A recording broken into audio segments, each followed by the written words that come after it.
Бул Скрябин атындагы Кыргыз Улуттук агрардык университети мектеп окуучулары жана мектеп алдындагы көмөкчү чарбаларды камтыган китеп баары бири-бирине байланышкан. Бул агрардык тармактын келечеги. Мына ушул мектеп окуучулардын катарында Айлина Авазбекова дагы бар. Ал окуу жайда өткөрүлүп жаткан самалыктын катышуучуларына айыл чарба өсүмдүктөрү боюнча тааныштырып жатат. Мунун баардыгын мектептеги окуучулар менен биргеликте өстүрүшөт.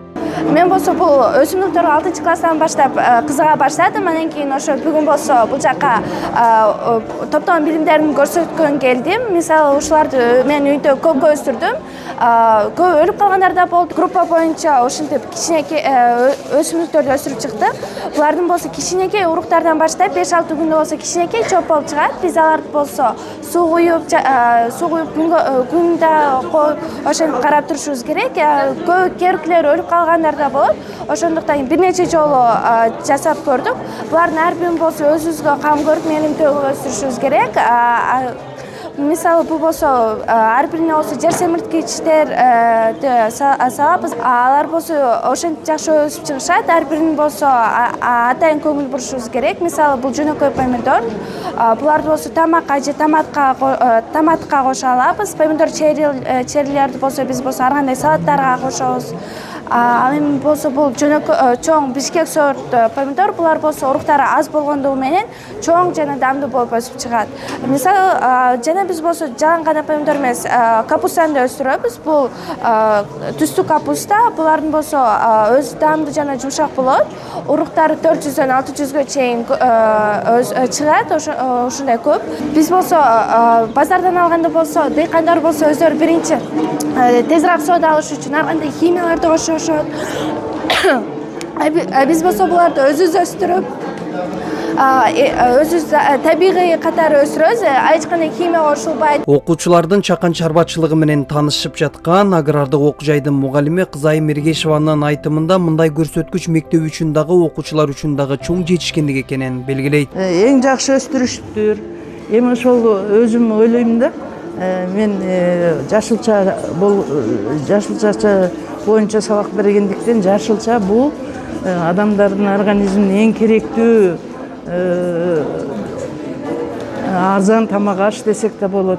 Анан ошо мектептин тегерегинде бир топ жерлер бар да бош жатат. Ошо жерлерге ошондой кичинекей парникпи, күнөш каналы куруп алып, ошол ар бир мектеп азыр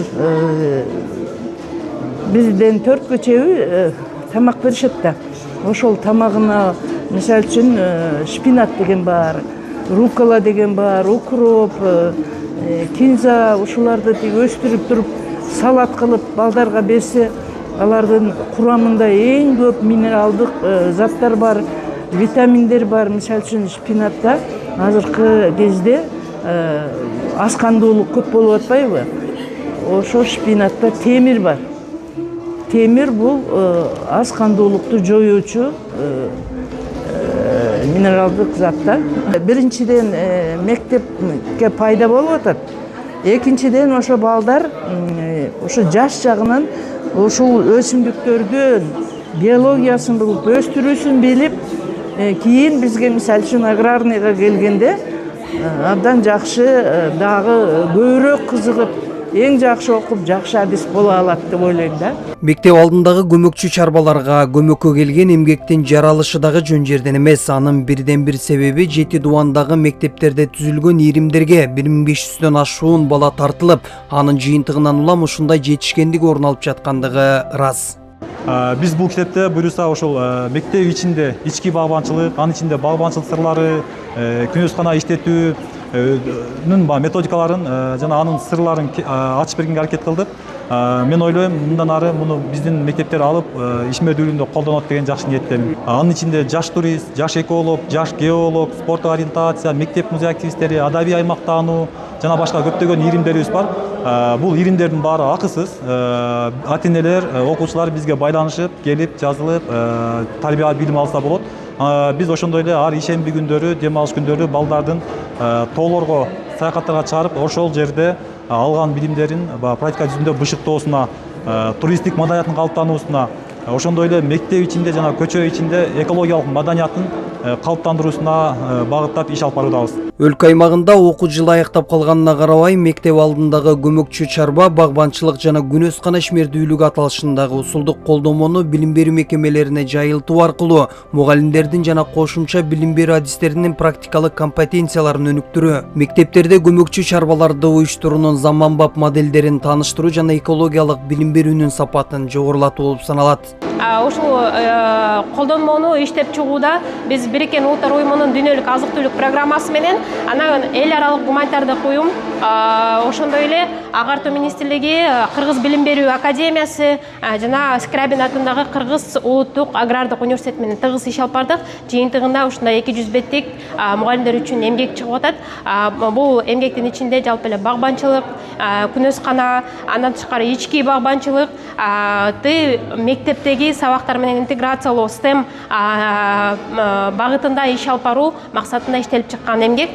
Буюрса бүгүнтөн баштап колдонсоңуздар болот. Кыргызстан боюнча мектептерге таркатылат. Андан тышкары балдар чыгармачылык борборлорунун экология боюнча алып барган ийрим жетекчилерине таркалып. Биз үмүттөнөбүз ушул китептер баягы мектеп алдында көмөкчү чарба менен биргеликте практикалык билим берүүгө жакшы көмөк көрсөтөт деп. Абдулла Каныметов атындагы номер 1 жалпы билим берүүчү жатак мектебинде көмөкчү чарбаларды 2025-2026 окуу жылынан тартып уюштуруп, 7 жана 8 класстын окуучуларынан түзүлгөн топ 3 багыт боюнча иш алып барып келишет. Бир жылдын ичинде жетишкендиктер туурасында Чолпон Түмөнбаева кеп кылып өттү.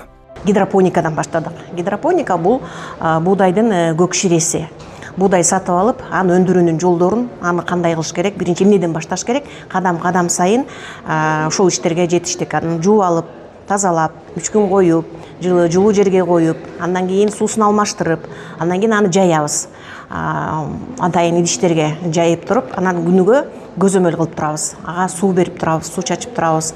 Ошол эле учурда ал жылуу жерде болуш керек, үшүп калбаш керек, жарык тийип туруш керек дегендей. Анан бир жума 10 күндүн ичинде ал гидропоникабыз өнүп баштап, момундай көк шире пайда болот.